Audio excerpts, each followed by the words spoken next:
And what the drivers say they fear most of all is a head-on collision with a blind tube mare. Personally, I think the management should round him up.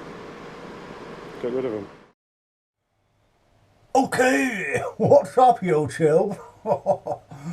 So, hello. Hold on. Sort out the business end of things there. So, Stewart Lee, stand-up comedian, part 6. I think there's going to be 2 more parts after this, making a rather satisfying rounded 8 in total, like an octopus in a way.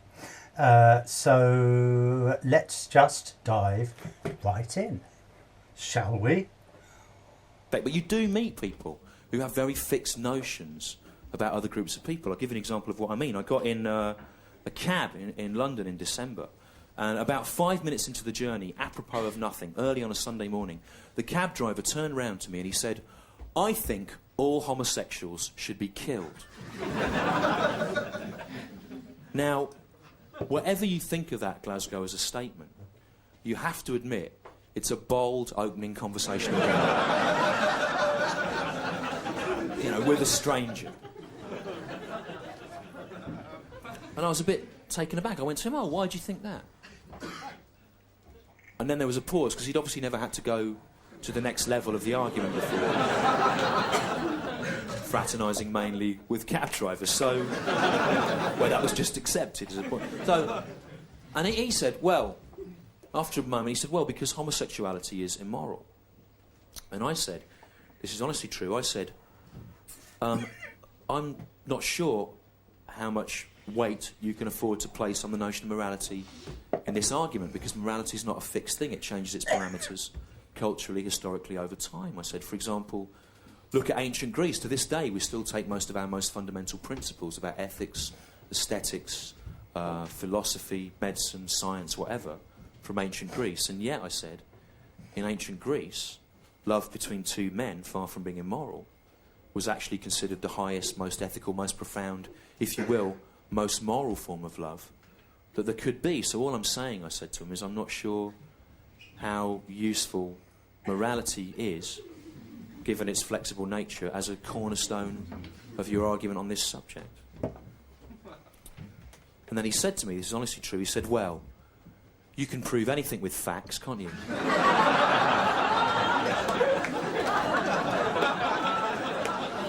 For a minute I went, yeah, and I thought, hang on, that's the most fantastic way of winning an argument I've ever heard. I'm not interested in facts. I find they tend to cloud my judgment. I prefer to rely on instinct and blind prejudice.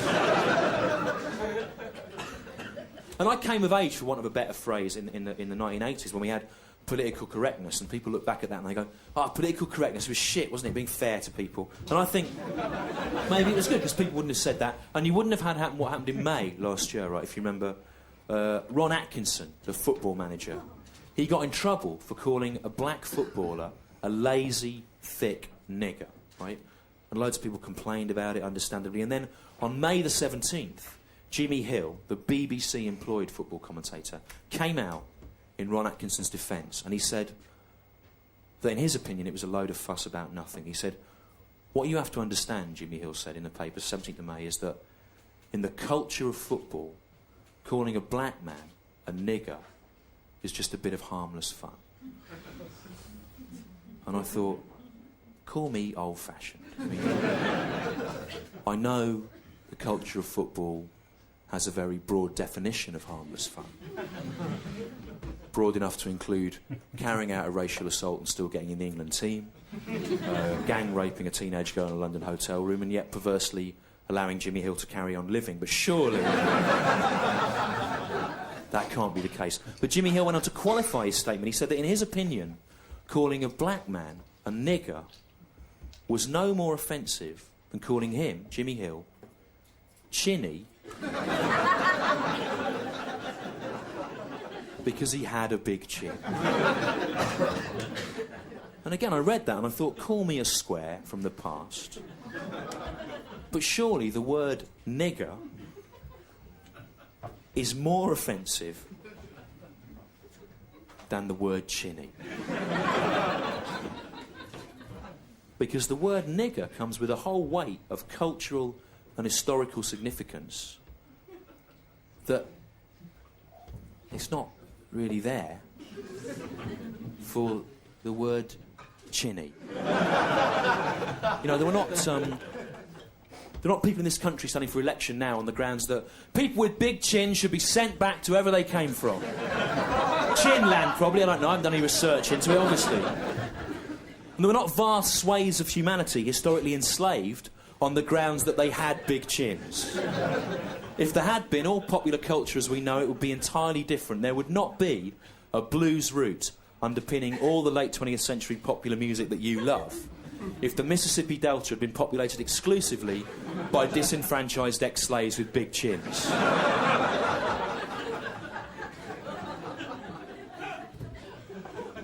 Woke up this morning, got a big chin. It's not that much of a problem, to be honest. I won't base an entire musical genre on it. And you don't hear news reports saying a man was beaten to death in Hull last night. The violence is thought to have been chin motivated. Although in Jimmy Hill's case, I'd be happy to see an exception made. Kill him! Kill Jimmy Hill! But kill him in an ironic way. Break in to the Natural History Museum, steal the jawbone of a blue whale, the largest chin currently known to science, and beat Jimmy Hill to death with it. In an example of what sociologists are already calling chin-on-chin violence.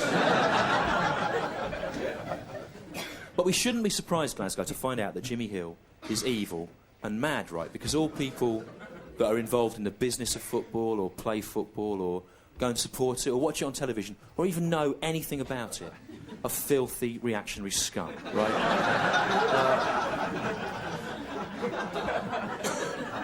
Take Gary Lineker, for example, right?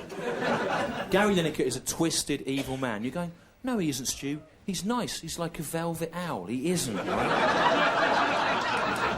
Gary Lineker is evil. Gary Lineker chooses to advertise crisps, right? And with the benefit of early 21st century super science, we now know that crisps, rather than being a life-giving health food, as we previously thought, make little children fat and then they die. Right? Now, about 6 years ago, due to a tragic chain of events, I didn't live anywhere for about 4 months. I had to sleep on the floor of an office in West London. And I ate mainly, couldn't cook anything, so I ate mainly crisps from the garage. And during that period, I put on about 4 stone. And someone said to me, do you not know that a single packet of crisps contains your full daily allowance of saturated fats? And I just thought that represented good value. It was Gary Lineker looking after me. Because I trusted his velvet owl face to look after me. But he chooses to advertise crisps. Why does Gary Lineker advertise crisps? He can't need the money. He's on television all the time, isn't he, amusing us? His family run a fresh fruit and vegetable stand in Leicester Market, Lineker's Fresh Fruit and Veg. He could advertise that. He could help to save human lives, but instead he chooses to advertise crisps. Why does Gary Lineker advertise crisps? It can only be that Gary Lineker is sexually aroused by the idea of obese children dying.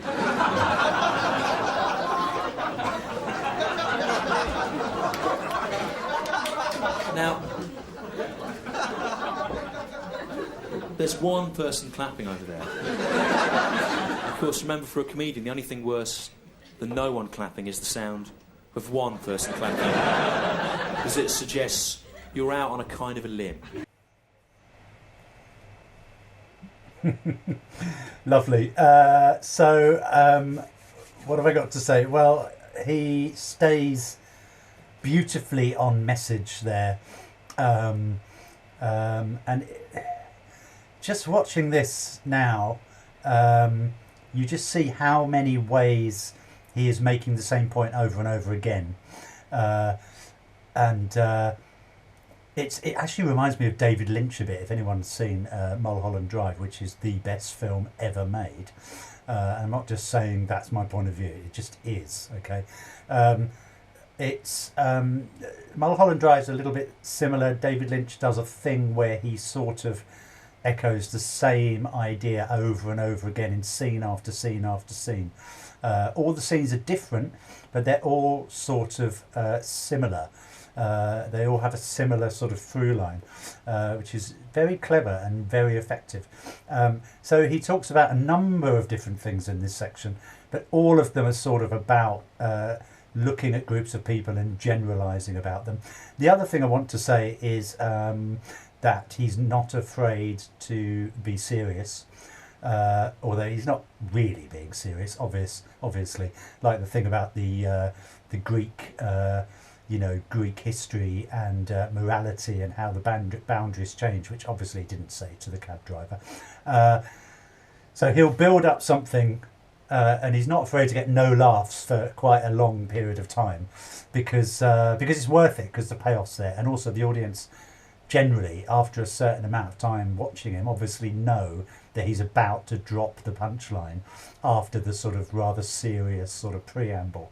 And the last thing to say, of course, is that he says the N-word. I'm too scared to say it, but he actually says it.